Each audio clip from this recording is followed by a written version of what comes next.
Não é o barulho do mundo que mais machuca, é o que sussurra por dentro. As lutas que ninguém vê, os pesos que carregamos em silêncio, as escolhas adiadas por medo, e que dia após dia vão nos afastando de quem poderíamos ser.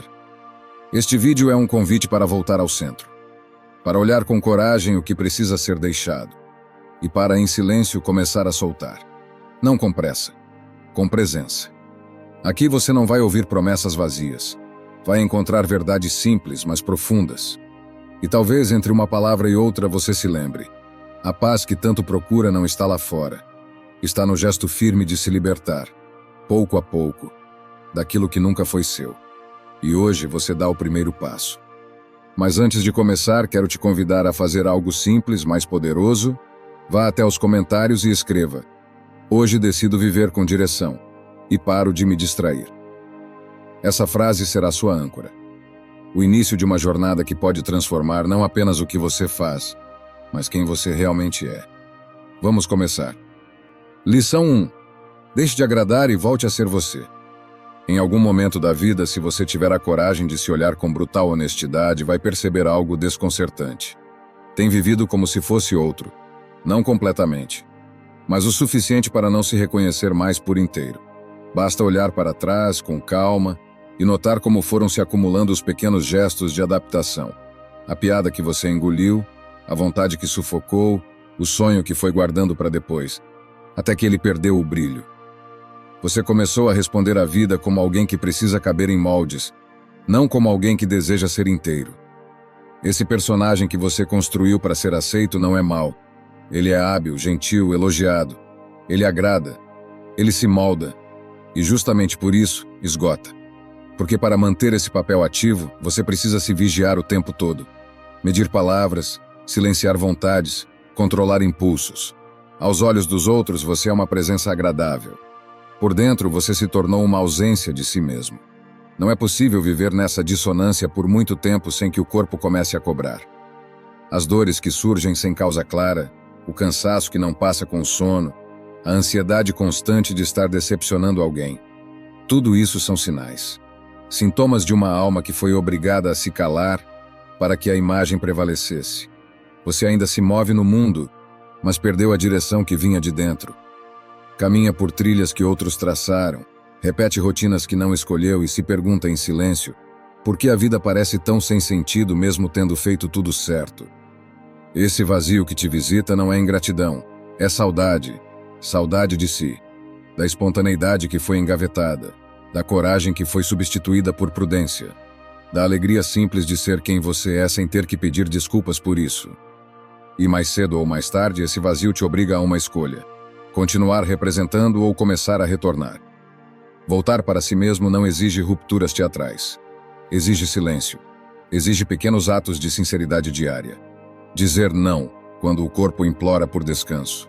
Dizer sim quando o coração pulsa com vontade. Escolher uma roupa que represente seu estado de espírito e não o código não escrito do ambiente. Reservar momentos para cultivar o que te faz bem, mesmo que ninguém entenda. É nesses gestos sutis que a autenticidade começa a se reconstruir. A psicologia já nos diz que viver em desacordo com nossos valores e desejos tem um impacto direto na saúde. A ciência moderna apenas confirma o que o senso íntimo já sabia. Viver de forma autêntica reduz o estresse, fortalece o sistema imunológico, melhora o sono, aumenta a sensação de bem-estar. E mais do que isso, recupera a paz. Porque há uma paz que não vem de evitar conflitos, mas de não precisar mais lutar contra si mesmo. Os estoicos compreenderam isso há milênios. Para eles, viver de acordo com a própria natureza era o caminho da verdadeira virtude. Epicteto, em sua sabedoria austera, alertava: se deseja melhorar, prepare-se para ser ridicularizado, contradito e até odiado. Mas se permanecer fiel a si mesmo, ganhará uma paz que ninguém poderá tirar de você. A autenticidade tem um custo, mas o preço de negá-la é sempre maior. Sim, você pode perder pessoas nesse processo. Mas o que você ganha é infinitamente mais valioso. A liberdade de não precisar mais fingir. A leveza de se sentir inteiro mesmo quando ninguém aplaude. A força de se olhar no espelho e pela primeira vez em muito tempo se reconhecer. Nem todos vão entender. E tudo bem. Você não nasceu para ser compreendido por todos, mas para ser honesto consigo. E isso por si só já é um alicerce inabalável. Voltar para si mesmo é um gesto de maturidade. É aceitar que o personagem foi necessário em algum momento, talvez até salvador. Mas agora ele precisa ser deixado de lado, não com raiva, mas com gratidão e com firmeza. Você não precisa se reinventar, precisa sim se lembrar de quem era antes de se esquecer. E cada passo nessa direção, por menor que seja, te reconecta com a vida que é realmente sua, aquela que você não vive para agradar, mas para se honrar. Lição 2. Pare de adiar e faça o hoje valer. A espera pelo momento certo é uma armadilha refinada. Nos dizemos que precisamos de mais tempo, mais energia, mais segurança, e assim adiamos com justificativas elegantes aquilo que no fundo já sabemos que deveríamos ter começado. Essa espera se disfarça de prudência, mas o que realmente alimenta é o medo. Medo de errar, de não dar conta, de que o mundo perceba nossas imperfeições. E enquanto esperamos, o tempo não espera. Ele passa silencioso, levando consigo as chances que jamais voltam. A verdade é que o dia perfeito nunca chega. Ele é um mito cultivado para adiar o desconforto inicial de qualquer mudança real. Esperamos que o medo desapareça antes de agir, como se a coragem fosse filha da segurança. Mas é justamente o contrário. A ação precede a confiança. O movimento é que gera clareza. O primeiro passo, mesmo trêmulo, é o que inaugura o caminho. É nele que o corpo aprende, que a mente se organiza, que o medo começa a perder sua autoridade. Você não precisa mudar sua vida inteira em um único gesto. Precisa apenas começar algo pequeno, mas irreversível. Se deseja escrever, escreva uma linha. Se quer transformar seu corpo, comece com 10 minutos de movimento. Se sonha empreender, anote suas ideias. Não espere pela estrutura perfeita. O que transforma é o ato, não o cenário. Postergar é mais do que um hábito. É um padrão de identidade. Cada vez que você diz depois para algo que sabe que deveria fazer agora, você treina sua mente a desconfiar de si mesma. Essa incoerência entre o que você pensa e o que você faz enfraquece a autoestima e corrói a disciplina. Em pouco tempo, você começa a se ver como alguém que sonha, mas não realiza. E a frustração não vem da falta de talento, mas da repetição constante de pequenas desistências. A mente grava tudo e se acostuma. Acostuma-se com o quase, com o amanhã eu vou, com o plano que nunca se move. A tarefa não realizada cresce na imaginação, torna-se mais pesada, mais difícil, mais distante. A energia que seria usada para agir vira tensão acumulada. O corpo se cansa de não sair do lugar. É aí que a filosofia estoica nos oferece uma chave precisa. Eles nos lembram que o único tempo real é o agora. Não controlamos o futuro. Não garantimos resultados, mas temos o poder absoluto sobre uma coisa: a ação presente. Epicteto dizia: a ação está em suas mãos, o resultado não. E esse entendimento é libertador. Não há mais por que esperar o alinhamento dos astros. O compromisso está no gesto, não no desfecho. Quando você entende isso, algo muda. Agir deixa de ser uma obrigação pesada e passa a ser um ato de presença, uma escolha viva. Você sai da teoria da vida e entra na experiência. E isso, mesmo que não traga imediatamente o sucesso que você idealizou, já é vitória. Porque significa que você começou a viver, e não apenas a planejar. A vida real não premia boas intenções. Ela responde a movimentos. A diferença entre quem realiza e quem apenas sonha não está na sorte, mas no passo que se dá, mesmo sem certeza. E esse passo pode ser agora. Não quando houver silêncio. Não quando houver tempo livre. Agora. No meio da bagunça, da dúvida, da rotina. Porque o agora é o único lugar onde algo pode realmente mudar. Para quebrar esse hábito, comece treinando a si mesmo a reconhecer a voz da espera como o que ela é, um disfarce. Quando ouvir o não agora, pergunte com honestidade: estou realmente me preparando ou estou me escondendo? Se a resposta for evasiva, reduza a tarefa ao mínimo possível. E faça. Não importa se é imperfeito. A perfeição não é a condição para começar, é o fruto da repetição. Crie pequenos rituais que te empurrem para a ação sem depender da motivação. Escolha uma hora fixa para dar o primeiro passo no que vem adiando. Honre esse horário como uma promessa feita a si mesmo. Visualize seus objetivos não como uma pressão, mas como um lembrete do que te move. E celebre cada pequeno avanço, não como uma meta atingida, mas como uma prova de que você está vivo, presente e comprometido. Cada ato conta. Cada gesto rompe uma corrente. A ação é acumulativa. O impossível de hoje pode se tornar o hábito de amanhã se você apenas persistir. A vida que você deseja não começa com uma grande mudança. Começa com um compromisso radical com o agora. E cada agora bem vivido se transforma com o tempo numa vida bem vivida. Lição 3. Liberte-se das amarras invisíveis do passado. Nem sempre o que pesa nos ombros vem do que estamos vivendo agora. Há dores que não pertencem mais ao presente, mas ainda nos habitam como se fossem de hoje. São lembranças que não conseguimos soltar. Vozes que ecoam mesmo depois do silêncio. Histórias antigas que ainda ditam nossos passos. O passado, quando mal elaborado, se transforma numa âncora invisível.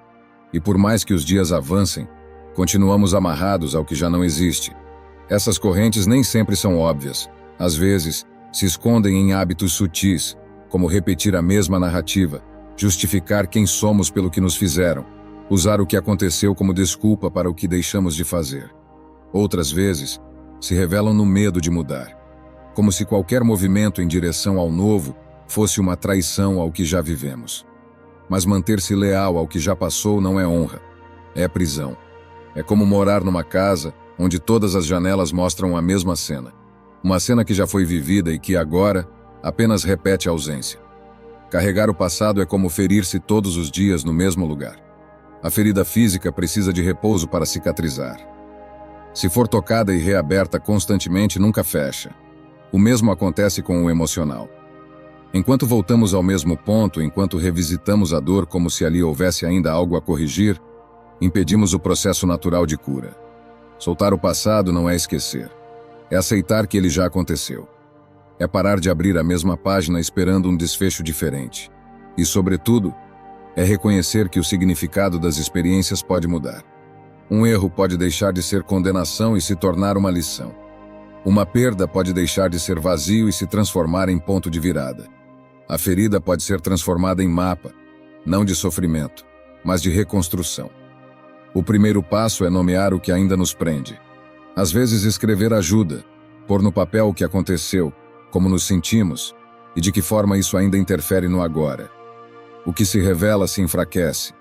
O que se mantém nas sombras cresce. Ao dar nome, trazemos para a luz. E a luz começa a soltar os nós. Depois disso é preciso perguntar: por que ainda estou preso a isso?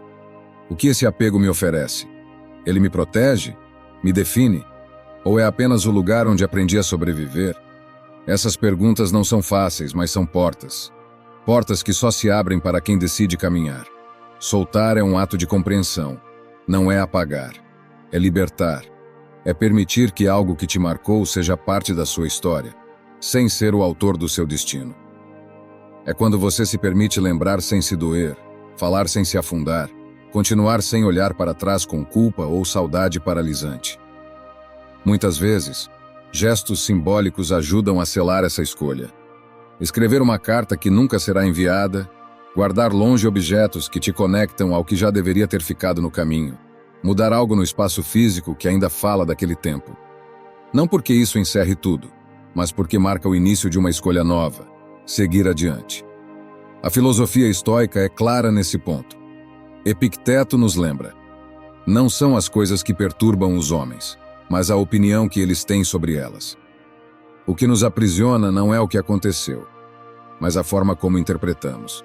Se mudamos o olhar, mudamos a sensação, e com o tempo mudamos a vida. Essa interpretação não é um ato único, é um exercício. Haverá dias em que a memória voltará com força, tentando resgatar aquela dor.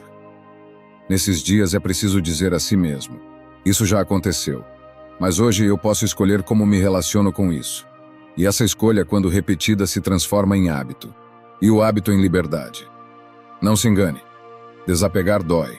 Às vezes parece que estamos traindo algo ou alguém, mas na verdade estamos nos resgatando. Cada passo longe do passado devolve um pouco da energia que ele nos tirava. E com essa energia, podemos finalmente construir. Quando paramos de olhar para trás com mágoa, começamos a olhar para frente com esperança. E isso muda tudo. Muda o modo como nos levantamos pela manhã, o modo como nos relacionamos, o modo como sonhamos. Nossas cicatrizes deixam de ser prova de dor e passam a ser testemunho de força. Não dizem mais, aqui fui ferido, mas aqui me refiz. Você não pode apagar capítulos da sua história, mas pode decidir como continua escrevendo. Pode deixar que o ontem dite o hoje, ou pode transformar o ontem na base para algo mais leve, mais verdadeiro, mais seu. E essa escolha, embora silenciosa, é a mais poderosa de todas. Lição 4. Pare de deixar que o medo financeiro dite suas escolhas. Há uma diferença essencial entre usar o dinheiro como ferramenta e deixá-lo assumir o comando invisível das suas escolhas. Em sua essência, o dinheiro deveria ser apenas isso, um instrumento, um meio de troca. Mas em algum ponto trocamos papéis, e o que era para ser nosso servo, tornou-se nosso senhor. Começamos a decidir não com base no que nos nutre ou impulsiona, mas com base no que parece mais seguro, mais lucrativo, mais socialmente validado. Esse tipo de decisão parece racional. Afinal, todos precisamos de estabilidade. Mas quando o medo da escassez se transforma no único critério de escolha, perdemos mais do que imaginamos. Aceitamos empregos que drenam nossa alma apenas porque pagam bem. Engolimos humilhações por causa do bom salário. Abandonamos ideias que nos acendem por não prometerem retorno imediato. E sem perceber, o dinheiro vai ocupando o lugar do propósito. A bússola, antes voltada para o que faz sentido, passa a apontar apenas para onde há mais zeros. As consequências desse tipo de dependência são discretas no início, mas devastadoras com o tempo. Vai-se a alegria, vem a exaustão. Acumula-se patrimônio, mas empobrece-se de entusiasmo. E num momento qualquer, você acorda com a sensação de estar preso numa vida que nunca escolheu de verdade, porque confundiu sobrevivência com realização. E o preço disso é pago com a moeda mais valiosa de todas: sua paz. A forma de romper esse ciclo começa com perguntas que raramente fazemos. Se o dinheiro não fosse um fator, ainda assim eu escolheria isso? Essa decisão honra meus valores ou apenas alimenta minha necessidade? Estou dizendo sim por desejo ou por medo?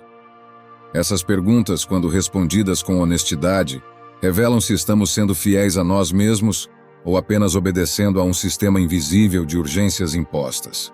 A chave para recuperar a autonomia está em desenvolver o que os estoicos chamavam, sem nomear, de abundância interior. Um estado em que a verdadeira segurança não depende de cifras, mas de convicções. Não é o saldo bancário que determina a tranquilidade, mas a certeza de que você é capaz de criar, de recomeçar, de se sustentar mesmo quando o mundo externo balança. Sêneca já dizia, a pobreza não está em ter pouco, mas em desejar demais. E Epicteto nos lembrava que o verdadeiro sábio não se curva ao ouro, pois sua riqueza está na liberdade de escolha. Para eles não havia virtude em acumular-se, no processo a alma se perdia. E essa lição atravessa os séculos como um aviso. O dinheiro pode oferecer conforto, mas nunca paz. Pode comprar silêncios, mas não serenidade. Viver com esse entendimento não significa ignorar responsabilidades ou adotar um idealismo ingênuo. Significa, sim, colocar cada coisa em seu devido lugar. O dinheiro é útil, necessário, mas não deve ser critério absoluto. Quando a integridade, a saúde emocional e a coerência com seus princípios são sacrificadas por números, algo essencial se quebra. E o custo, por mais que demore, sempre chega. Essa consciência transforma o modo como olhamos para nossas escolhas. Já não se trata apenas de quanto vamos ganhar, mas do que estamos construindo com aquilo que escolhemos fazer. Trabalhar deixa de ser um sacrifício e passa a ser um meio de expressão. Decidir não é mais uma reação desesperada, mas uma criação intencional. O curioso é que, ao reorganizar as prioridades, algo inesperado acontece. Novas oportunidades surgem. Projetos mais alinhados aparecem. E mesmo que nem todos tragam mais dinheiro, quase todos trazem mais sentido. A vida ganha leveza, mesmo sem garantias. E essa leveza, paradoxalmente, torna você mais criativo, mais produtivo, mais disponível para soluções que antes nem se apresentavam. Viver assim é um exercício contínuo. Requer vigilância constante para discernir se suas decisões vêm da verdade ou do medo. Exige coragem para dizer não ao que te oferece estabilidade, mas mina sua alma. E humildade para aceitar que a recompensa pode não ser imediata. mas será profunda. A pergunta que deve acompanhar cada escolha é simples: isso me torna mais livre ou mais preso? Se a resposta for mais preso, mesmo que venha disfarçada de sucesso, talvez seja a hora de recuar. Porque a liberdade interior, essa que te permite dormir tranquilo sabendo que não se vendeu, não tem preço. E quando ela se perde, nem o mais alto salário pode trazê-la de volta intacta. No fim, o dinheiro deve ser martelo, não arquiteto. Um instrumento para construir, não um engenheiro de vidas. Ele pode pagar contas, mas nunca vai pagar a integridade. Pode garantir conforto, mas jamais coerência. E quando você aprende a decidir com base no que te faz inteiro, e não apenas rico, descobre uma forma de riqueza que não se contabiliza, mas se sente, porque é feita de verdade. Lição 5. Interrompa o vício de criar preocupações com o futuro. Existe uma linha tênue entre estar preparado e viver aprisionado por ameaças que ainda não aconteceram. E muitas vezes atravessamos essa linha sem perceber. Nos convencemos de que prever todos os problemas possíveis é uma forma de inteligência, de precaução, de responsabilidade. Mas o que começa como vigilância logo se transforma em prisão. A mente se adianta, se dispersa, se sobrecarrega com versões sombrias de um futuro que ainda não existe. E nessa tentativa desesperada de controlar o que virá, perdemos o único território onde algo realmente pode ser feito: o agora. A mente ansiosa é como um cineasta de tragédias. Cria roteiros catastróficos, interpreta sinais neutros como ameaças e insiste em rever cenas que talvez nunca se tornem reais. O corpo, por sua vez, responde com tensão, taquicardia, insônia. A alma, que precisa de presença para florescer, se encolhe. Estamos vivos, mas não estamos aqui. E o custo disso é alto. Emocionalmente, vivemos em alerta crônico. Fisicamente, esgotamos nossas reservas antes mesmo de precisar delas. Relacionalmente, nos tornamos ausentes, mesmo quando estamos juntos. Essa adicção ao futuro não se resolve com frases prontas ou otimismo forçado. Requer um treino cuidadoso, quase artesanal, de retorno à realidade.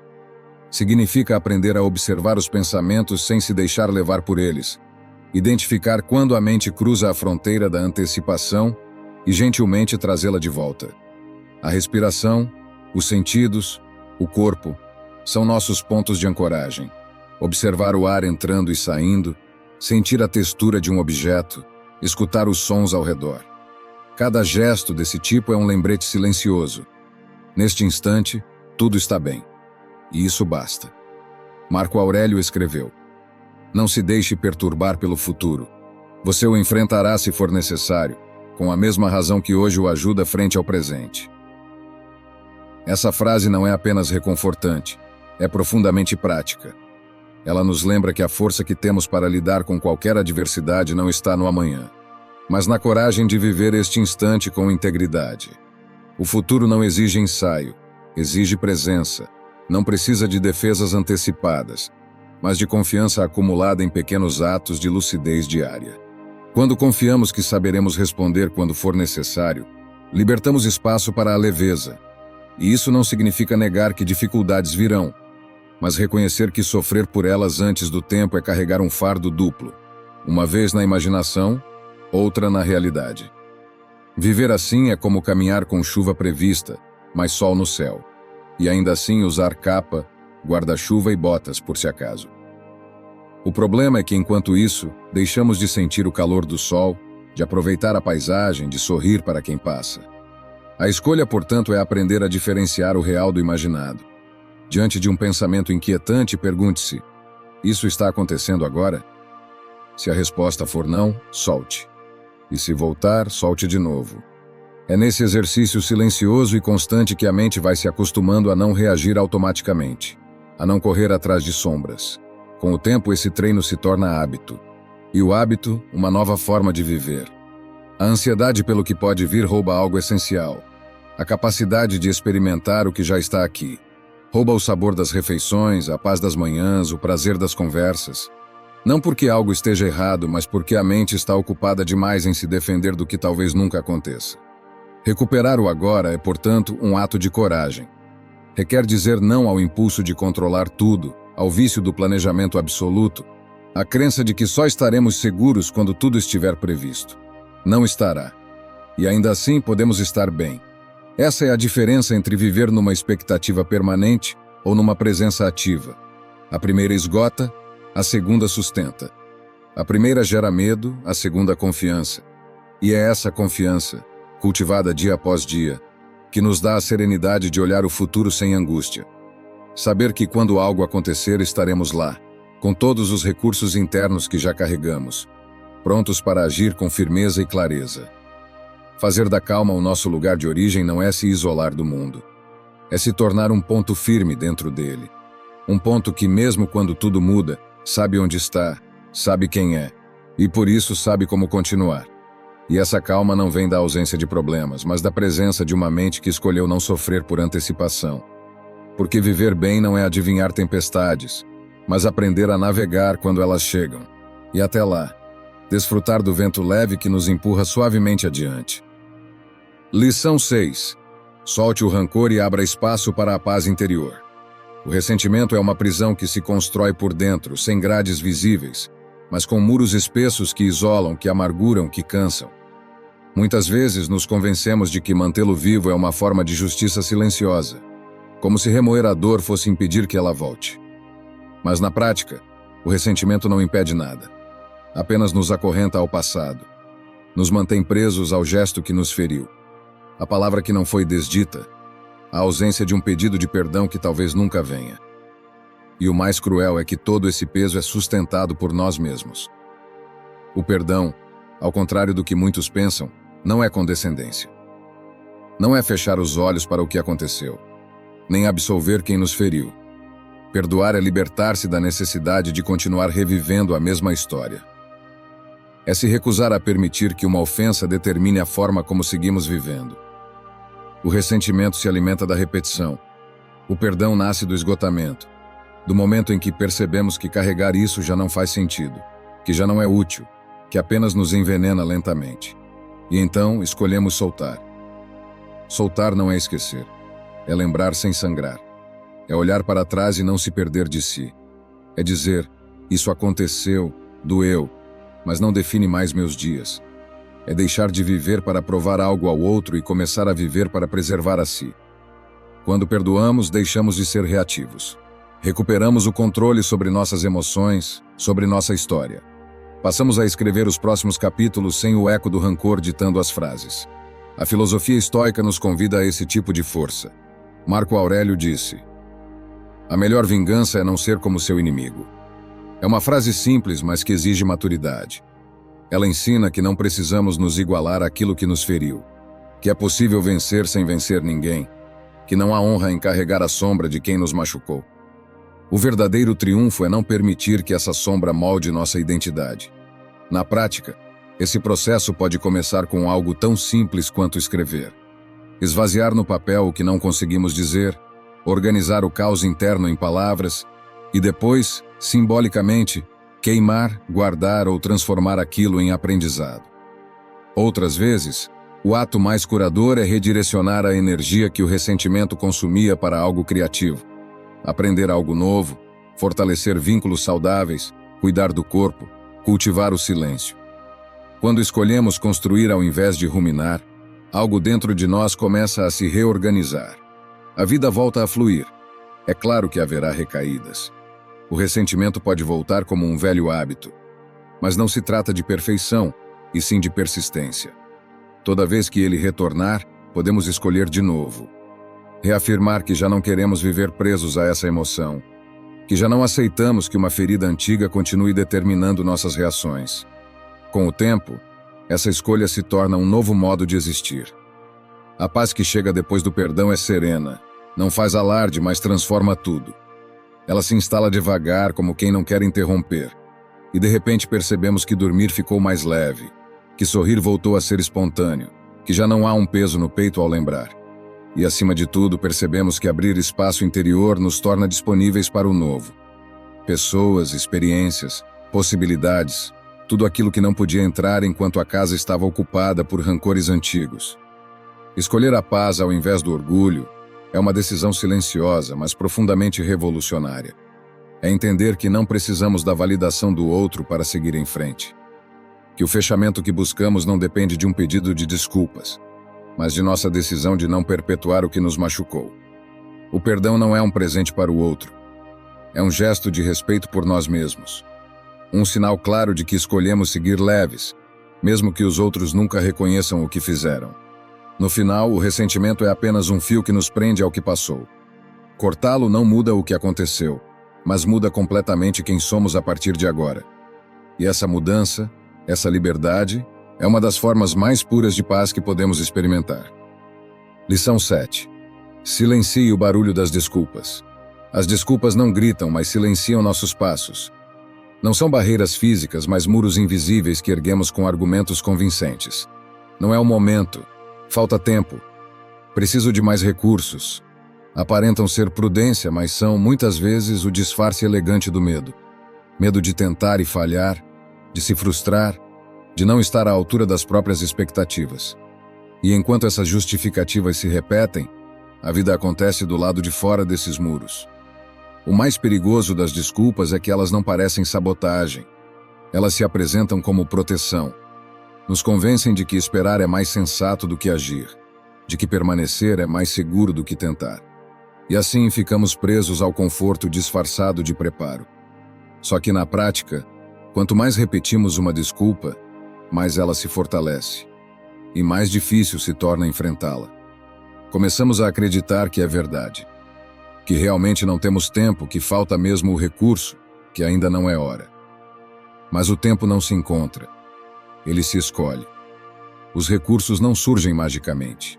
São buscados, criados, otimizados, e o momento ideal raramente chega. É preciso criá-lo a partir do que temos. A chave para romper esse ciclo está em trocar a inércia por uma ação possível. Se o argumento é a falta de tempo, comprometa-se com 15 minutos diários. Se o bloqueio é a falta de recursos, use o que já está à sua disposição, mesmo que pareça pouco. Se o obstáculo é o ainda não, pergunte-se o que pode ser feito mesmo assim. Um passo simbólico, uma conversa iniciada, um plano rascunhado. Não importa o tamanho, importa quebrar a lógica da espera. Essa prática muda a forma como a mente opera. A cada desculpa enfrentada com ação, você envia a si mesmo uma mensagem poderosa. Eu posso, mesmo agora. Com o tempo, a voz da desculpa perde força, e a voz da responsabilidade se torna mais firme. Agir deixa de ser exceção e passa a ser resposta natural. A filosofia estoica é precisa nesse ponto. Epicteto ensinava que devemos nos concentrar apenas naquilo que está sob nosso controle. As desculpas se alimentam do que está fora dele, a economia, a opinião dos outros, as condições externas. O estoico redireciona o foco.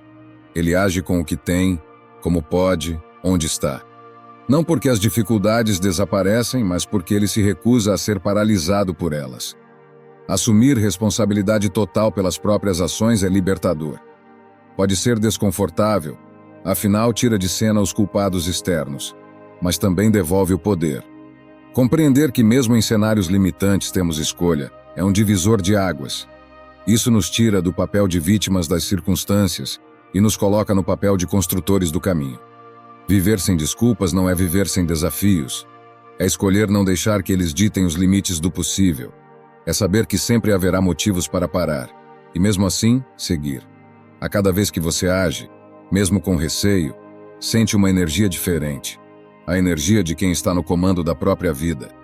E esse sentimento é mais valioso do que qualquer conforto ilusório que a desculpa possa oferecer. A verdadeira liberdade nasce da responsabilidade radical. É olhar para as mesmas limitações que antes serviam de justificativa e decidir que não serão mais obstáculos, mas pontos de partida. E então descobrimos algo poderoso. Quanto mais agimos, menos precisamos justificar a inação. No fim, a desculpa é uma escolha. Podemos continuar construindo muros com argumentos sofisticados ou começar a derrubá-los com pequenas atitudes. Os estoicos escolheriam a ação, não por ignorarem as dificuldades, mas por saberem que a vida é curta demais para ser adiada indefinidamente. A cada desculpa enfrentada, um tijolo do muro cai. E com ele recuperamos um pedaço da liberdade que sempre esteve ao nosso alcance. Lição 8. Esqueça a ideia de que a felicidade é um lugar a se alcançar. Durante boa parte da vida, fomos levados a acreditar que a felicidade é um ponto fixo no futuro. Um prêmio reservado àqueles que acumularem conquistas, cumprirem metas, superarem obstáculos. A narrativa parece lógica. Trabalhe o suficiente, alcance certos marcos, e então será feliz. Mas essa lógica, repetida como verdade, gera uma expectativa que nunca se cumpre plenamente. A cada objetivo alcançado, o sentimento de completude dura pouco. Logo surge outro alvo, outro quando que promete mais uma vez a tão desejada felicidade. E assim, vivemos em modo de espera, projetando no futuro a paz que nos falta agora. Essa busca constante desloca a atenção do que temos para o que ainda falta. Alimenta a ideia de que nunca somos suficientes, que sempre precisamos de algo a mais. Mais dinheiro, mais reconhecimento, mais tempo, mais certezas. E nesse mais interminável perdemos o essencial: a presença. A vida real não acontece no quando eu conseguir, mas no enquanto eu caminho. Não se constrói numa linha de chegada, mas nos passos que damos hoje. É importante entender a diferença entre prazer e plenitude. O prazer é fugaz, condicionado a estímulos externos, dependente de fatores que não controlamos. A plenitude é mais profunda. Surge da coerência entre o que pensamos, sentimos e fazemos. Ela não exige que tudo esteja bem, apenas que estejamos inteiros, mesmo quando as circunstâncias forem adversas. Por isso, mais do que perguntar "isso me faz feliz?", talvez devêssemos perguntar "isso faz sentido?". A primeira pergunta busca um sentimento passageiro. A segunda exige um olhar mais maduro, mais alinhado com a construção de uma vida com propósito. A visão estoica aprofunda esse entendimento. Para os estoicos, a verdadeira felicidade não está no resultado, mas na virtude. Está em viver com integridade, coragem, sabedoria e justiça. Está em agir com consciência, mesmo quando isso não gera prazer imediato. Sêneca dizia que a felicidade é desfrutar o presente sem depender ansiosamente do futuro. E Marco Aurélio lembrava que a vida é agora, neste exato momento, não na ideia idealizada de um dia perfeito que talvez nunca chegue. Eliminar a ideia de que a felicidade está lá na frente é um ato de libertação. Nos permite sentir paz mesmo em dias comuns. Nos ensina a valorizar as pequenas vitórias, os encontros sinceros, o silêncio reconfortante, a coerência entre o que dizemos e fazemos. A felicidade, nesse novo entendimento, deixa de ser um prêmio e passa a ser um estado cultivado, com hábitos, com escolhas, com presença. Isso não significa abrir mão de metas ou sonhos. Significa não condicionar nosso bem-estar à sua realização. É poder dizer: posso estar em paz enquanto caminho até lá, em vez de só serei feliz quando chegar lá. E essa simples mudança altera tudo. Deixamos de viver correndo para começar a viver com atenção. Deixamos de buscar a vida perfeita para viver a vida possível, com presença, com profundidade e com sentido. No fim, a felicidade nunca foi um lugar. Sempre foi uma forma de caminhar. Lição 9. Pare de culpar os outros e assuma sua parte. Viver carregando a culpa dos outros é como caminhar com uma mochila cheia de pedras que nunca foram suas. E ainda assim, por hábito, medo ou por evitar o desconforto de colocar limites, seguimos levando esse peso que não nos pertence. Às vezes, esse fardo vem disfarçado de empatia, de boa vontade, ou até de um senso distorcido de responsabilidade, como se compensar os erros alheios fosse uma obrigação nossa. Mas quanto mais assumimos culpas que não são nossas, mais nos afastamos do nosso centro e mais comprometemos a clareza e a força com que podemos agir. A vitimização, embora pareça um alívio emocional temporário, é uma armadilha que nos rouba poder. Ao culpar sempre os outros ou as circunstâncias pelo que sentimos ou vivemos, passamos a acreditar que nossa paz depende do mundo externo.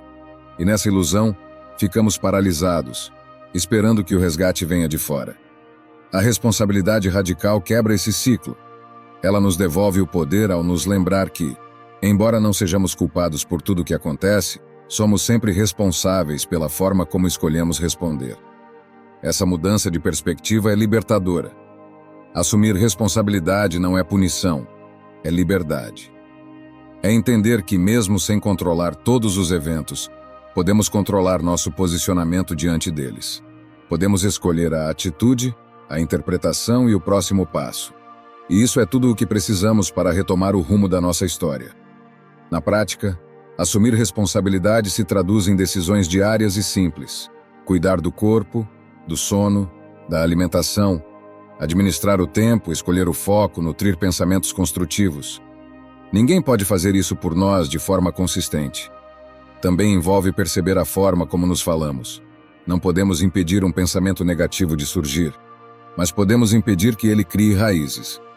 A filosofia estoica ensina essa distinção fundamental. Há coisas que dependem de nós e outras que não. A maior parte do nosso sofrimento vem de querer controlar o que está fora do nosso alcance e negligenciar o que está nas nossas mãos. Quando transferimos a energia do impossível para o possível, preservamos a paz e ganhamos eficácia. Isso não significa ser indiferente às dores alheias, mas sim reconhecer que a ajuda verdadeira só pode ser oferecida a partir de um lugar de estabilidade interna. Quem carrega culpas que não lhe pertencem se esgota antes mesmo de começar a contribuir.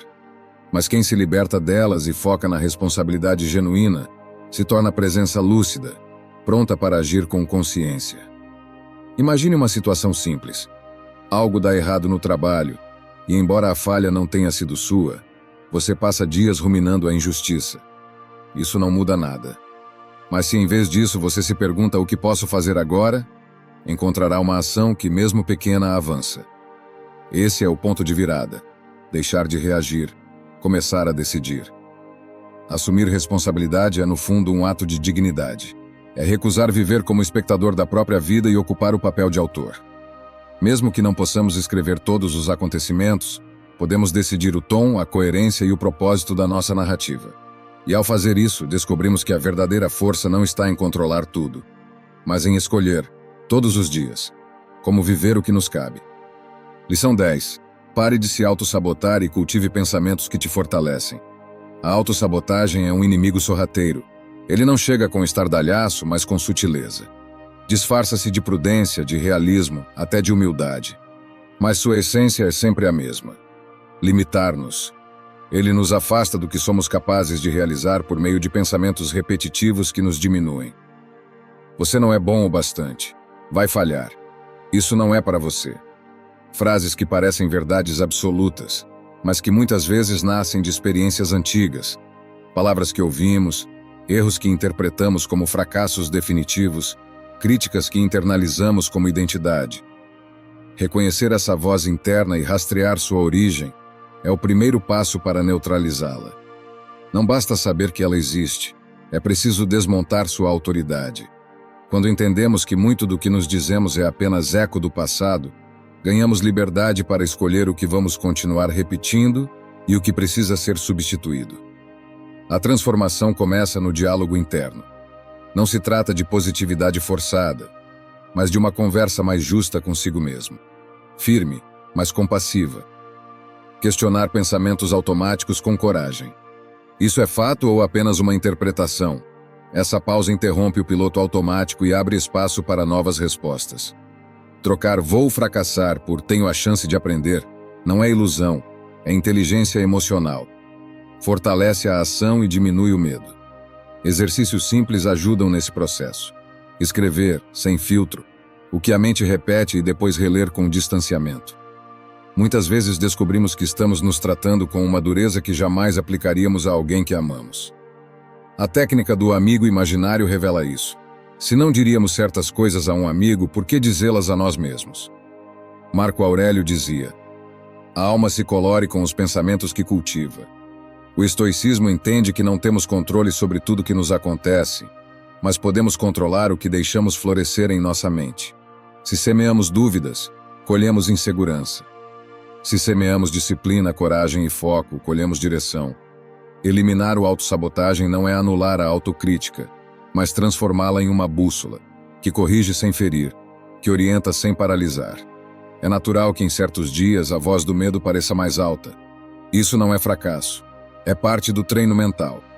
Toda vez que identificamos o padrão autossabotador e escolhemos um pensamento diferente, estamos fortalecendo a musculatura da autoconfiança. Aos poucos, deixamos de ser vítimas da própria mente para nos tornarmos autores de nossas respostas. O mundo externo pode nos impor limites, mas nenhum será mais poderoso do que a forma como falamos conosco. Se nossa mente é um campo hostil, toda meta se torna uma escalada árdua. Mas se ela se torna um espaço de apoio e clareza, mesmo os maiores desafios são enfrentados com serenidade. Liberdade mental não é a ausência de pensamentos negativos, mas a capacidade de não deixar que eles decidam por nós. Viver sem autossabotagem é reconhecer o medo, mas não se curvar a ele. É escolher vez após vez pensamentos que nos elevam. Porque no fim das contas, a voz que mais escutamos na vida é a nossa. E ela precisa ser aliada, não inimiga. Quando vencemos essa batalha silenciosa, o mundo deixa de ser ameaça constante e se torna cenário de possibilidades. Com mente firme, propósito claro e pensamento limpo, seguimos em frente com mais leveza, presença e força interior. Número 11. Liberte-se do peso das justificativas constantes. Viver se justificando o tempo todo é uma forma silenciosa de autossabotagem. Cada explicação desnecessária que damos é como mais um tijolo num muro que nos separa da nossa autenticidade. Embora possa parecer um gesto de educação ou clareza, muitas vezes não queremos informar, mas sim nos proteger. Do julgamento, da reprovação, do desconforto de sustentar uma decisão sem a permissão dos outros. E o mais curioso é que, na maioria das vezes, ninguém exige essas justificativas. Somos nós mesmos que nos antecipamos, com medo de não sermos compreendidos, aceitos ou validados. Essa necessidade de explicar demais tem raízes profundas. Pode vir de uma infância em que precisávamos justificar tudo o que fazíamos, de ambientes onde ser aceito significava ceder, ou de relações em que nossa autonomia foi percebida como uma ameaça. O que um dia foi um mecanismo de defesa, hoje se transforma numa prisão que fragiliza a convicção. Ao justificar em excesso, comunicamos insegurança. Deixamos brechas para dúvidas, para que outros opinem, corrijam ou desautorizem nossas escolhas. E quanto mais o fazemos, mais alimentamos a ideia de que nossas decisões não se sustentam por si só. Perde-se a confiança na própria voz. E pouco a pouco, a autoestima vai se esvaziando. A força da simplicidade, por outro lado, é transformadora. Responder com clareza, sem floreios ou desculpas, transmite firmeza. Não é rigidez, é coerência. Não obrigado pode ser mais poderoso do que um discurso de 10 minutos. Decidi fazer assim carrega mais força do que uma tentativa de justificar cada detalhe. Esse exercício começa ao se perguntar: essa explicação é realmente necessária ou estou tentando ser aceito? Se for apenas para buscar aprovação, talvez o silêncio seja o melhor sinal de confiança. Treinar esse novo hábito é desconfortável no início. A sensação de deixar espaços abertos para interpretações alheias pode causar ansiedade. Mas é justamente essa ansiedade que indica que você está quebrando um padrão. Para os estoicos, a virtude e a coerência não precisam ser explicadas. Elas se revelam nas ações. Epicteto dizia: não expliques a tua filosofia. Vive-a. Isso significa que não precisamos convencer ninguém quando nossas escolhas estão alinhadas com nossos princípios. O que está fora do nosso controle, a aprovação dos outros, não deve guiar nossas ações. O que podemos controlar é a intenção, a decisão e a conduta. Viver sem precisar se justificar o tempo todo não significa se fechar para o diálogo. Significa saber diferenciar quando estamos comunicando de forma autêntica e quando estamos tentando nos defender. As pessoas que realmente nos respeitam não exigem uma lista de razões para aceitar nossas escolhas. Elas confiam no nosso discernimento. E nós também devemos confiar. Esse hábito traz benefícios profundos. Ao deixar de se justificar, você deixa de alimentar a insegurança que pede essas justificativas. Fortalece sua capacidade de dizer sim ou não com clareza. Economiza energia mental e emocional. E mais importante, resgata o direito de viver com leveza, sem carregar o fardo de agradar todo mundo. Menos justificativa é mais convicção. E convicção não precisa gritar. Ela fala na serenidade de quem sabe que está onde deveria estar. Quando deixamos de justificar cada passo, não só nos libertamos de um peso invisível, como abrimos espaço para uma liberdade mais plena e verdadeira. E é nesse espaço que descobrimos que a verdadeira força não está em convencer os outros, mas em seguir com firmeza o caminho que escolhemos, mesmo que nem todos entendam. Lição 12. Afaste-se de ambientes e vínculos que não te fazem crescer. Vivemos cercados por espaços que, à primeira vista, parecem neutros, mas que moldam silenciosamente nosso estado mental, nossas emoções e, a longo prazo, nossas decisões. E não estamos falando apenas de lugares físicos como a casa, o trabalho ou os locais que frequentamos, mas também de espaços virtuais, redes sociais, grupos, fóruns, canais, que visitamos todos os dias sem perceber o impacto que causam. Cada ambiente, visível ou não, carrega uma energia. Um clima emocional que influencia como pensamos, sentimos e agimos. Ignorar isso é como fingir que o clima não afeta o humor. Você pode tentar, mas mais cedo ou mais tarde a influência se revela. A primeira chave para eliminar espaços que não somam é reconhecer que todo ambiente é um campo de cultivo. O que se planta ali, germina em nós. Palavras, atitudes, imagens, conversas. Tudo deixa um rastro. Ambientes marcados por crítica, ruído ou tensão nos contaminam por dentro. Já aqueles onde reinam o respeito, a calma e o equilíbrio nos convidam à serenidade, à criatividade, ao autocuidado. Por isso, um exercício simples, mas poderoso, é observar como nos sentimos após estar em determinado lugar. Saímos mais leves ou mais pesados? Com mais clareza ou mais confusão? Com mais ânimo ou drenados? Esse diagnóstico nos mostra claramente quais espaços somam e quais drenam. Deixar de justificar a permanência em ambientes nocivos com frases como "já me acostumei" ou "nem é tão ruim assim", é um ato de honestidade com nós mesmos. Os estoicos já compreendiam o valor de escolher com cuidado os ambientes e as companhias. Não por elitismo, mas porque sabiam que a mente, para permanecer firme, precisa de contextos que não alimentem paixões inúteis ou distrações constantes. Epicteto alertava: devemos nos afastar de tudo o que nos tira do nosso centro. Isso nem sempre significa se afastar fisicamente. Muitas vezes basta impor limites internos claros, reduzir a exposição, mudar a forma como nos relacionamos com o espaço. O passo seguinte é buscar ambientes nutritivos. Não se trata apenas de evitar o negativo, mas de cultivar o positivo. Pode ser um canto da casa com luz natural e silêncio. Um parque onde os sons da natureza substituam as notificações. Uma cafeteria tranquila.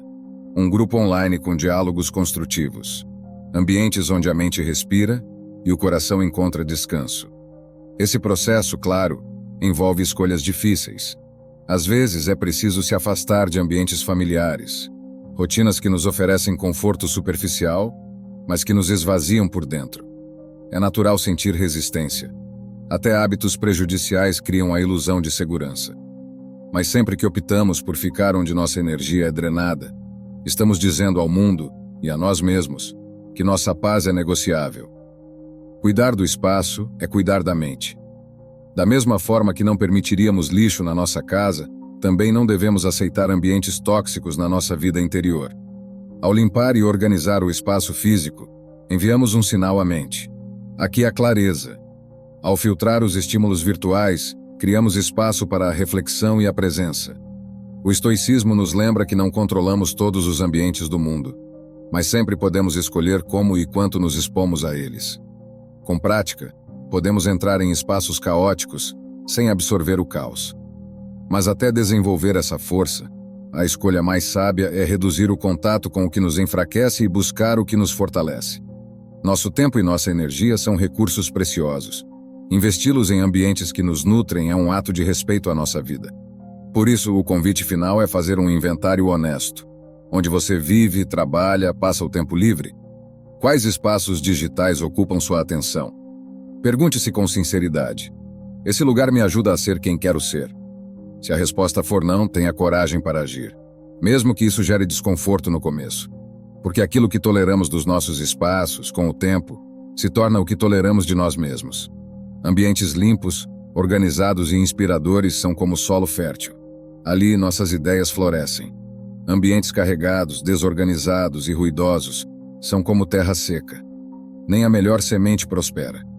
E mesmo que não possamos controlar tudo o que nos cerca, sempre podemos escolher onde permanecer, o que cultivar e o que deixar ir. É nessa escolha que nasce nossa paz e nossa força interior. Lição 13. Desapegue de objetos e lembranças que te mantêm preso à dor. Há coisas que mantemos por anos, às vezes décadas, sem nos dar conta de que sua presença continua reabrindo feridas que acreditávamos curadas. Um presente de alguém que já não faz parte da nossa vida. Uma carta escrita num tempo que não volta. Uma foto de um momento que deixou de existir. Objetos assim não são apenas itens guardados. São extensões emocionais de histórias que, mesmo superadas na mente, seguem vivas no ambiente. E enquanto estiverem ali, ocuparão não apenas espaço físico, mas também mental e espiritual. Não estamos falando de materialismo ou desapego radical. Estamos falando de cura, de reconhecer que certos itens deixaram de ser lembranças e passaram a ser prisões. Não porque sejam malignos por si só, mas porque ativam em nós uma frequência emocional que nos impede de avançar com leveza. Cada vez que você vê aquela peça de roupa, aquele bilhete, aquele objeto especial, uma parte sua retorna para um tempo que já não existe. E esse retorno constante ao passado dificulta o enraizamento no presente. Você pode pensar que está imune à influência dessas coisas, que é só um objeto. Mas o corpo, a mente e o coração registram tudo. Um pequeno enfeite pode alterar o seu humor. Uma lembrança aparentemente neutra pode desencadear um sentimento que te faz perder o foco, a calma ou a motivação. E quando isso se repete dia após dia, o impacto se acumula silenciosamente. Por isso, a proposta aqui não é simplesmente jogar tudo fora. É olhar com coragem e perguntar: isso me fortalece ou me fragiliza? Isso me conecta com quem eu sou hoje ou me prende a quem eu fui? Isso me inspira ou me entristece? Quando a resposta for a segunda opção, é hora de deixar ir. Um exercício prático é a caixa da libertação. Separe todos os itens que carregam alguma dor, confusão ou nostalgia estagnada. Guarde-os por um tempo sem acesso visual. Durante esse período, observe como você se sente.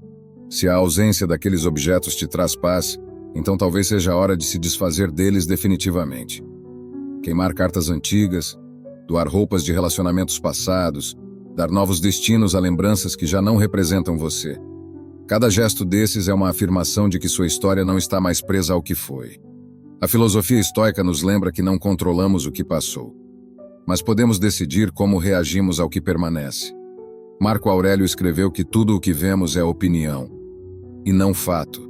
Isso vale também para o significado que atribuímos aos objetos. Um presente que antes representava amor pode hoje representar fim. Um livro que antes inspirava pode agora limitar. Reavaliar essas interpretações é um ato de poder pessoal. Não se trata de ingratidão, mas de maturidade.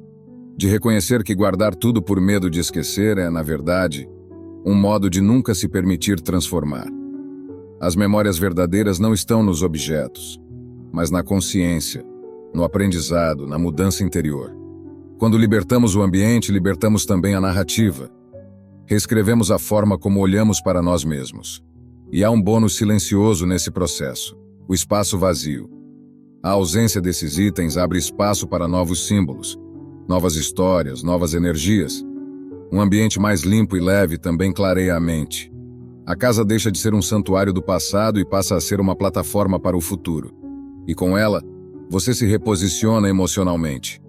Viver bem não é acumular símbolos do que já passou. É ter coragem de soltar, de agradecer e seguir. Nem tudo que foi bom precisa ser mantido. Nem tudo que te marcou precisa permanecer. Porque carregar o que já não tem função é o mesmo que caminhar com uma mochila cheia de pedras. Atrasa, cansa e mina sua vitalidade. Escolher o que fica e o que vai é um ato de soberania. É você assumindo o controle do que te cerca e, portanto, do que te influencia.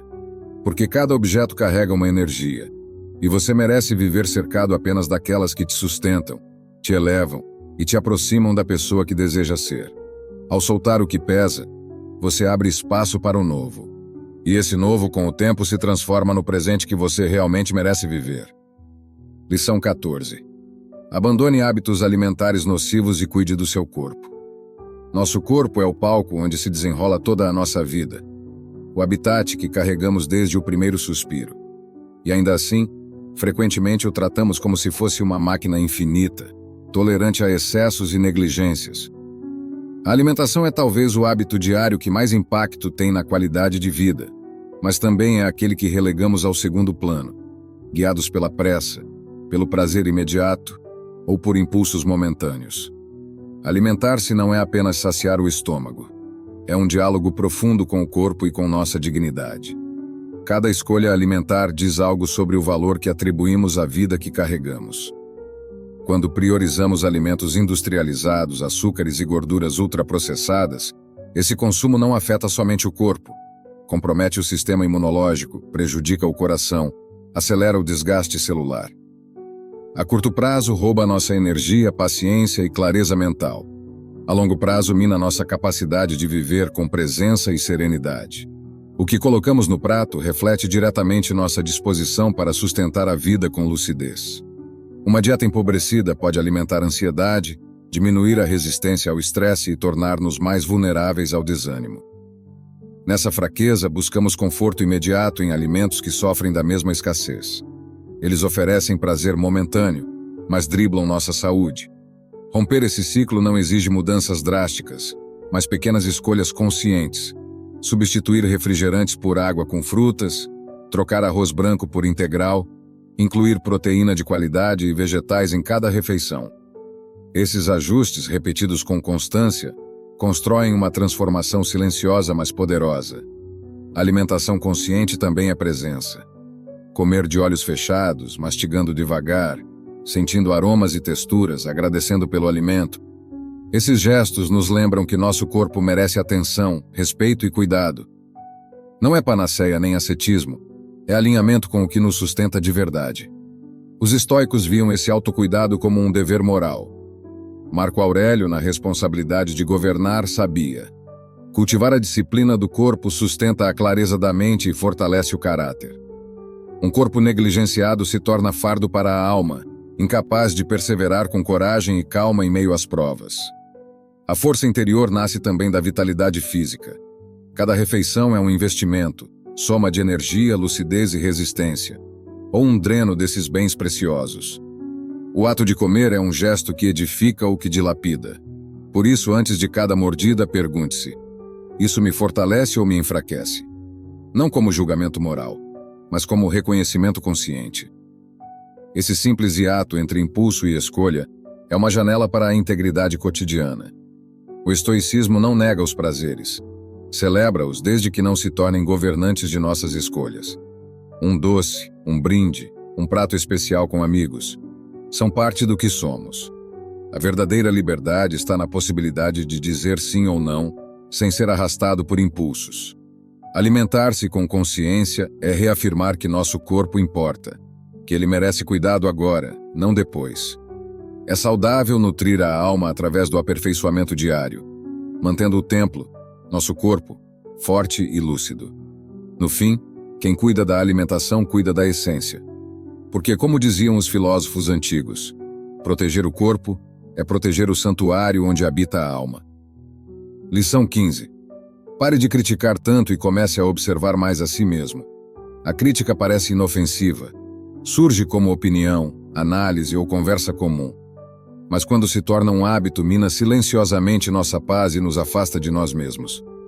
Cada vez que focamos nas falhas alheias, desviamos nossa atenção daquilo que realmente está ao nosso alcance. Nosso próprio aperfeiçoamento. Criticar pode parecer uma forma de se posicionar, mas muitas vezes é apenas uma distração refinada.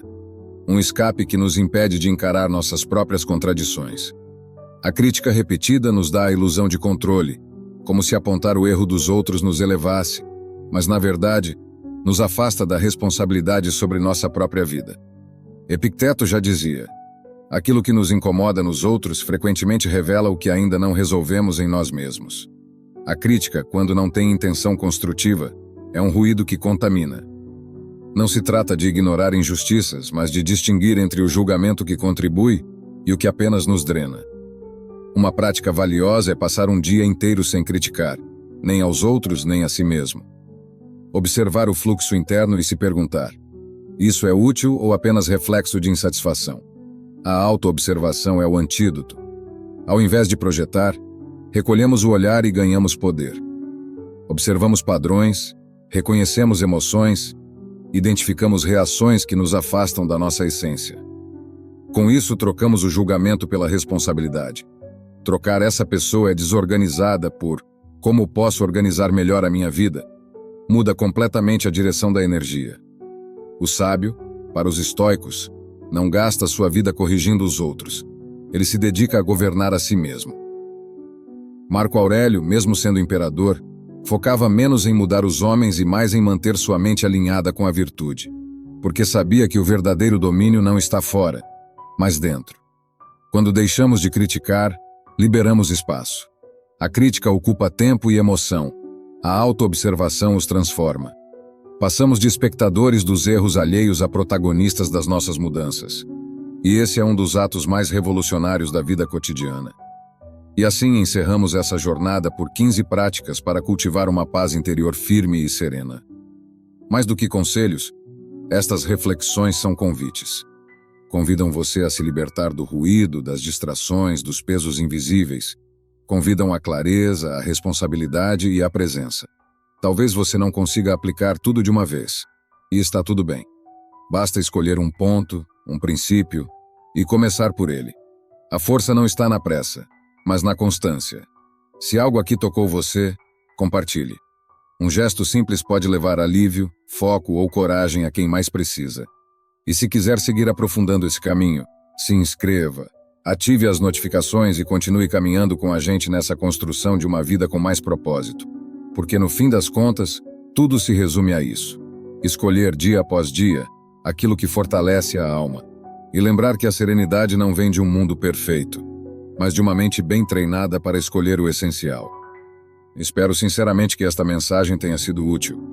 Quero parabenizá-lo sinceramente por ter chegado até aqui e ter concluído o vídeo. Isso significa que você deseja melhorar como pessoa. Se gostou do vídeo, deixe seu comentário. Se não sabe o que comentar, comente gratidão.